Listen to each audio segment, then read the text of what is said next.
नमस्कार प्रेक्षकांनो. ठरलं तर मग या मालिकेच्या आजच्या स्पेशल एपिसोडमध्ये तुम्हा सर्वांचे अगदी मनपूर्वक स्वागत. मग आता मित्रांनो, आजच्या भागामध्ये आपण पाहणार आहोत मधुभाऊ त्यांच्या रूममध्ये शांतपणे बसलेले असतात. तेवढ्यात तिथे सायली आणि अर्जुन हे दोघी येतात. मधुभाऊंनी त्यांच्या गोळ्या घेतलेल्या नसतात, त्याच्यामुळे सायली मधुभाऊंना गोळ्या देते. आणि आता अर्जुन बोलू लागतो की मधुभाऊ, आम्हाला तुमच्याशी जरा इम्पॉर्टंट बोलायचंय. मधुभाऊ म्हणतात की जावे बापू बोला ना. पण मात्र तेवढ्यात ही मूर्ख प्रिया दाराशी आलेली असते आणि चोरून चोरून त्यांचं सगळं बोलणं ऐकत असते. अर्जुन आता म्हणत असतो, कुणाच्या बद्दल काय झालं हे जाणून घेण्यासाठी आपण परत आश्रमामध्ये चाललोय आणि तशी मी परमिशन सुद्धा घेतली. पण मात्र आता आश्रमामध्ये जायचं म्हटल्यानंतर मधुभाऊ अस्वस्थ झालेले असतात. सायली मधुभाऊंना समजावून सांगत असते की मधुभाऊ, ते सगळं परत आठवणं तुमच्यासाठी त्रासदायक असणार ही गोष्ट आम्हाला माहिती आहे. पण मात्र काय करणार आहे, तुम्ही या केसमधनं निर्दोष सुटलात तर मला सुद्धा खूप आनंद होईल.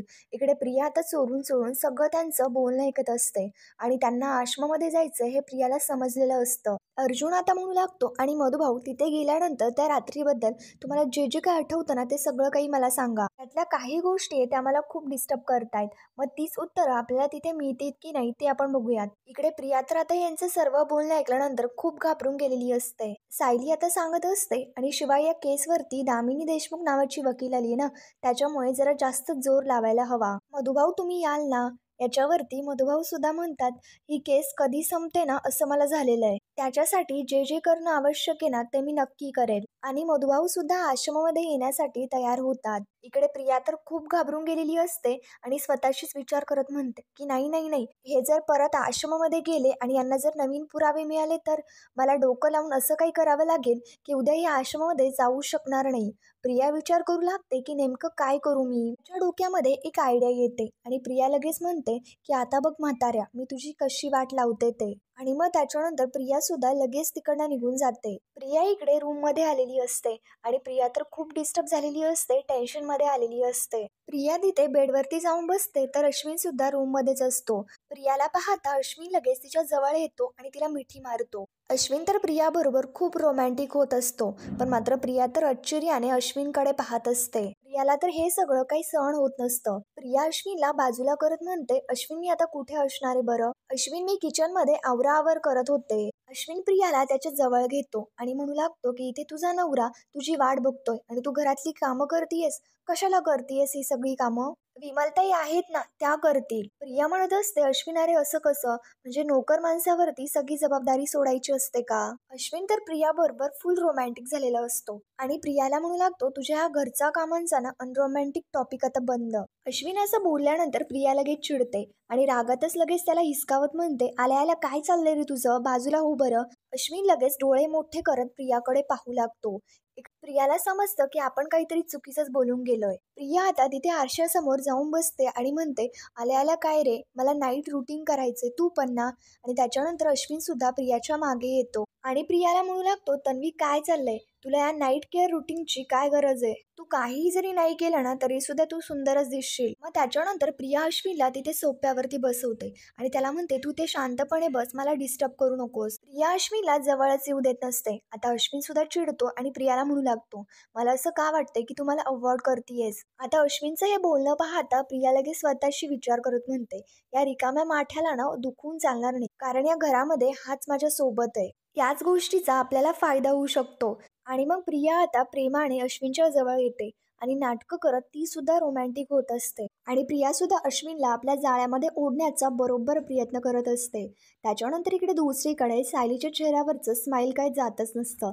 सायली जरा जास्तच खुश असते आणि अर्जुन ते पाहता सायलीला चिडवत म्हणतो, अरे वा, आज काय माझ्या बायकोच्या चेहऱ्यावरचं स्माईल काय जातच नाहीये. घरच्यांबरोबर देवदर्शन झालं, डॅड नीट बोलले, आश्रमात जाण्याची परमिशन काय मिळाली आणि तुम्ही लगेच खुश. सायली सुद्धा म्हणू लागते, हे असंच सगळं नीट होत राहू दे, म्हणजे तुमच्या बायकोच्या चेहऱ्यावरचं हसू कधीच कमी नाही होणार. आणि अर्जुन सुद्धा सायलीला पाहत एक हसत छानशी स्माईल देतो आणि मग त्याच्यानंतर अर्जुन सुद्धा रोमॅन्टिक होत सायलीच्या जवळ जाण्याचा प्रयत्न करत असतो. अर्जुन म्हणतो, आता माझी बायको एवढी खुश आहे तर नवऱ्याला त्याचा फायदा तर झालाच पाहिजे ना. जेव्हा तुम्ही रागावलेल्या असतात तेव्हा सगळं राग माझ्यावरती काढता, मग आता तुम्ही खुश आहात तर त्याचं गिफ्ट मला मिळालंच पाहिजे. अर्जुनला नेमकं जे काही बोलायचंय ते सायलीला चांगलंच समजत असतं आणि अर्जुन रोमॅन्टिक होत तिकडे सायलीच्या जवळ येण्याचा प्रयत्न करत असतो.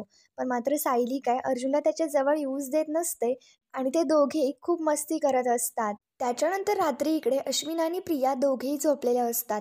अश्विन गाढ झोपेमध्ये असतानाच प्रिया उठते आणि मग प्रियाच्या डोक्यामध्ये नक्कीच काहीतरी प्लॅन सुरू असतो. प्रिया उठत कपाटाकडे जाते. अश्विन उठतोय की नाही याच्याकडे प्रियाची नजर असतेच. कपाटामध्ये येऊन प्रिया तिचा हार बाहेर काढते की जो हार प्रियाला लग्नामध्ये मिळाला होता. मधुभाऊंना बाहेर काढण्यासाठी प्रियाने बरोबर प्लॅन केलेला असतो आणि मग त्याच्यानंतर ही मूर्ख प्रिया चोरट्या पावलांनी इकडे मधुभाऊंच्या सुद्धा रूममध्ये येते आणि मधुभाऊंच्या कपाटामध्ये तिचा तो हार ठेवून देते आणि लगेच प्रिया तिकडनं निघून जाते. त्याच्यानंतर आता दुसऱ्या दिवशी सकाळी सायलीने सगळ्यांसाठी घावन बनवलेले असतात. सर्वच आता नाश्ता करण्यासाठी तिथे येतात आणि सायलीने घावन बनवलेत असं सायली त्यांना सांगते, कारण गरमागरम नाश्ता तयारच असतो. घावन ऐकल्यानंतर सर्वांनाच खूप आनंद झालेला असतो. प्रताप सुद्धा खूप खुश असतो. प्रताप आता म्हणत असतो किती दिवसांनी मी घावन खातोय.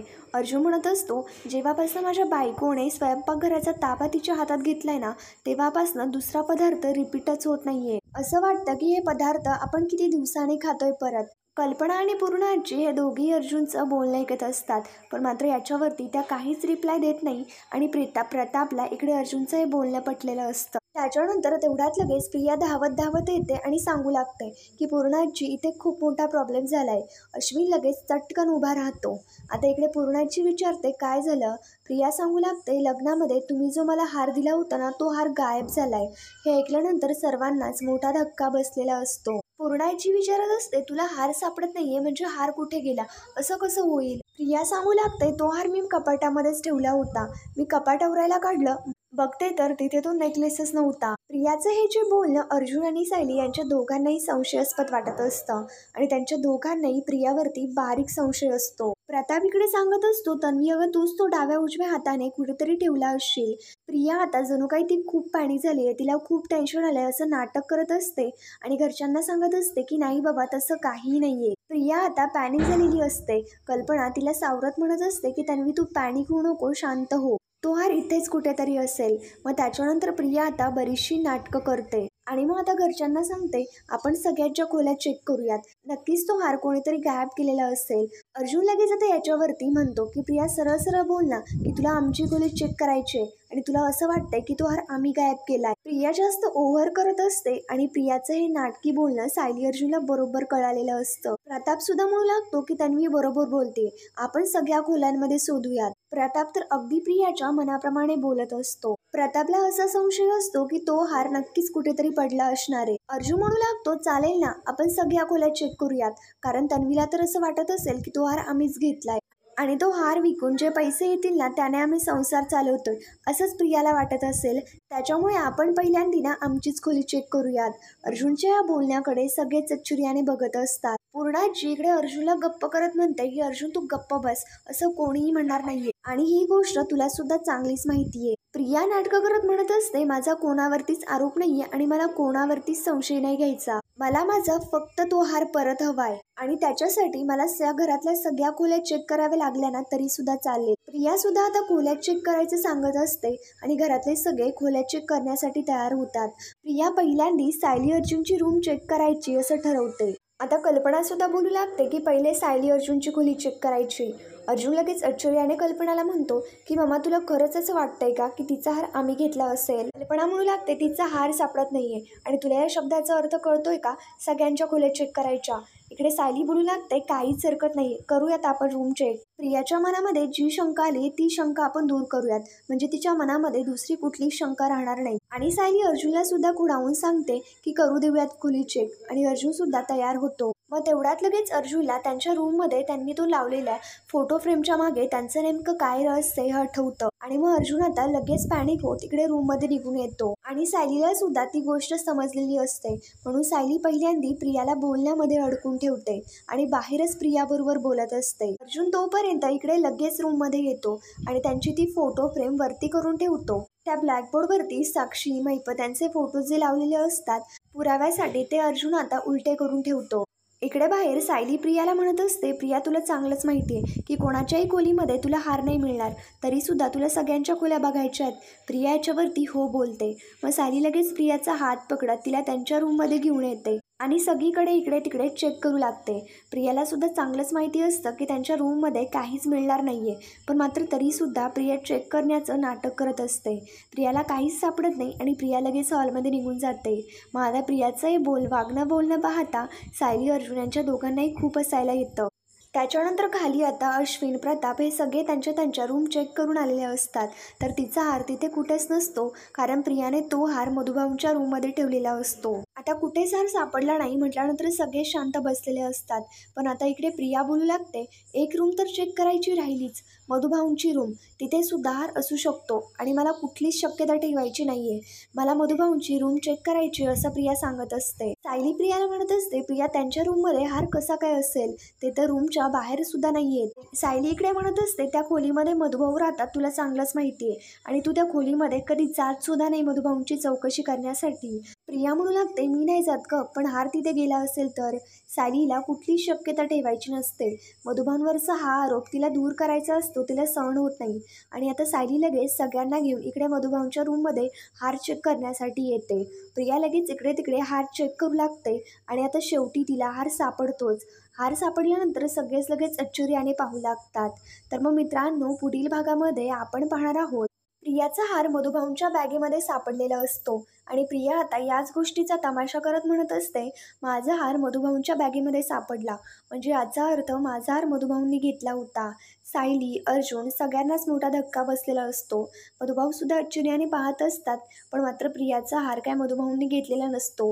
हे प्रियाने कटकारस्थान केलेलं असतं आणि हे सायली अर्जुनला बरोबर कळालेलं असतं.